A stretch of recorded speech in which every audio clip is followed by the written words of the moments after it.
This is Treblinka. The route to the death camp is down that road. Indeed, it is through the forest. It's much more forested now than it was in 1942-43, and we can see that not only from the testimonies which are given in Cloud Landsman Shore as to what it looked like in 1978-79, for example, but also we can see from aerial photography from the time of the Second World War. Here is a place where people have left some memorials, but I'm just going to talk about this one lady here, Hannchen Adler. It's a rather unusual name. It means humble eagle in German. I suppose she might have had some stick about that when she was a child. She was born on the 19th of February 1863 in Felsberg in Germany. On the 8th of September 1942, she was taken from Kassel, which I presume was by then her hometown, and she was taken to the ghetto, the so-called Paradise Ghetto of Theresienstadt. Now, many German Jews were taken to Theresienstadt, and then from there they were deported to other places. In her case, she was deported here. She was only there for 3 weeks. On the 29th of September 1942, she was deported from Theresienstadt to here, to Treblinka. Now, Philip Müller was one of those people who was deported from Theresienstadt to Treblinka. He said that he got on a third-class train, one of those ones with the wooden seats, and everybody had a seat actually allotted to them. Whether or not it was this case, I don't know. I don't know if I can't remember the date of his transport to here, but that was the time when the just after the reorganization here at Treblinka, after Ebele had made it an utterly Dantesque place to come to, and then maybe there was some order. Maybe she wasn't killed she was killed in the gas chamber, but maybe it was she didn't realize what was about to happen until almost the end. That I just don't know. I can't say. There was an account I saw, and it comes from August, only 1 month previously, of somebody who was cleaning out one of the wagons, the cattle wagons, so brought people here to Treblinka, and he stated that an SS man hit him with a whip once to get his attention, and then he ordered him to take out a lady who was incapable of walking. And so this elderly person, he helped her, and he was ordered to take her to the place which was called the Lazarette. Lazarette means a field hospital. And this was where those who were taken were older people who might have had difficulty walking to the gas chambers, or those who children without parents. And there they were ordered to sit at the edge of a pit. The pit was where they threw the rubbish, the things which couldn't be used again. And there was, I think it was Samuel Willenberg who said it was an eternal flame. The place was always burning. There was even bodies burning in there. Now, this is before they started burning the bodies of the people who were gassed. Those people were still buried. And so this lady was taken to this lazarette, and he heard that because the SS man who shot these people was away on his lunch break, she had to sit there staring at the bodies burning and the other stuff in this pit, smouldering, I presume, rather than burning. And she was there for some time until the SS man came back to kill her. There was also some little children there as well. Maybe the little children didn't realise what was going on.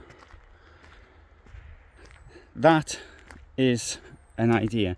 There's another thing I'd like to say about Hannchen Adler. She was German. Those that say this was done by Germans, well, I would question. And so what was Adler, Mrs. Adler, Frau Adler? What was she? She was German, absolutely. So, claiming that this is a German death camp It doesn't make any sense. It's a Nazi death camp. It was the Nazis who did it, and Nazism is international. And anyway, I shall do a separate video on that. I did want to mention that lady. I noticed the stone, the memorial. The memorial was stuck to a stone. I don't know if the stone was brought. It wouldn't surprise me if the stone had actually been brought from Kassel or something and left here. So, I hope you found that of interest. There is 900,000 people were killed here, and I can't mention every single one. But sometimes there's a name that jumps up at me, and then I can do something about it. I was at a meeting around 2006, 7, something like that, about Sobibor, and there it was decided that either everybody gets the name mentioned or nobody gets the name mentioned. I mean, that place there, it's a mound, it's outside of the camp, and so that's slightly different. But at Sobibor, there was a time when people started putting memorials on stones in where the gas chamber was, the route leading to the gas chamber. And it wasn't fair. You either remember everybody or you remember you have nobody's name there at all. And I think that is probably the best way of doing it. And that's one of the reasons why I like the way that this has been done here, with the names of the places. When Frau Adler came here, it didn't look, obviously now the camp was destroyed, but the station and the platform, which you can sort of imagine from here, didn't exist. That was done at the end of 1942, when most of the people came here. They came here before such things as the station was actually done, and so that wouldn't have been seen. Now Philip Müller, he described a situation as he was arriving. He heard a tractor start up. It was probably for the gas chamber, but he thought it was a tractor engine, and he thought he'd been brought to an agricultural camp.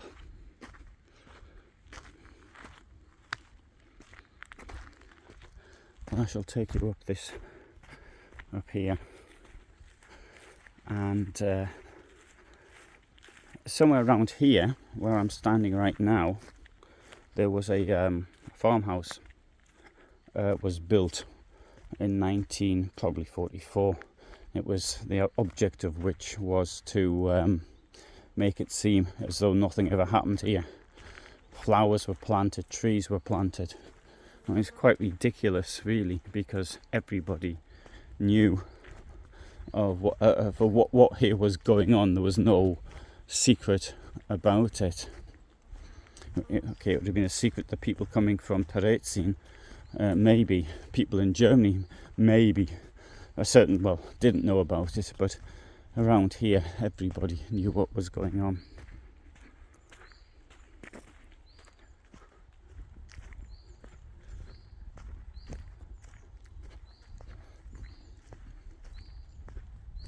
So there were trees inside the death camp, at least at this part of the death camp, but not like today. This is all post-war, everything, you see. But there are archaeological works going on all the time. I read of a new project which was to start it was announced last week.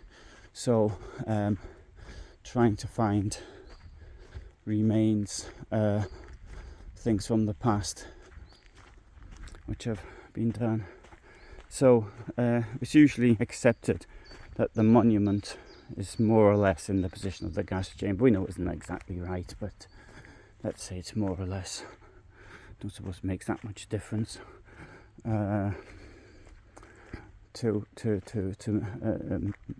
memory. It was slightly to the back of where we are and to the left.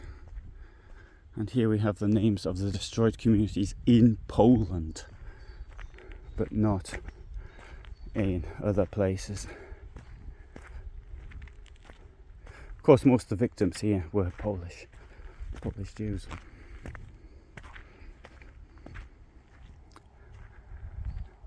So if you're interested in things related to the Holocaust, then you might want to subscribe.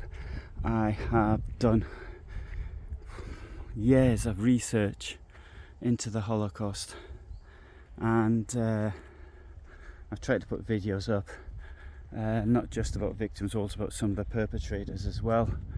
And so if this is the sort of thing that interests you, I upload every Tuesday and every Friday. I also talk about other things related to the Third Reich.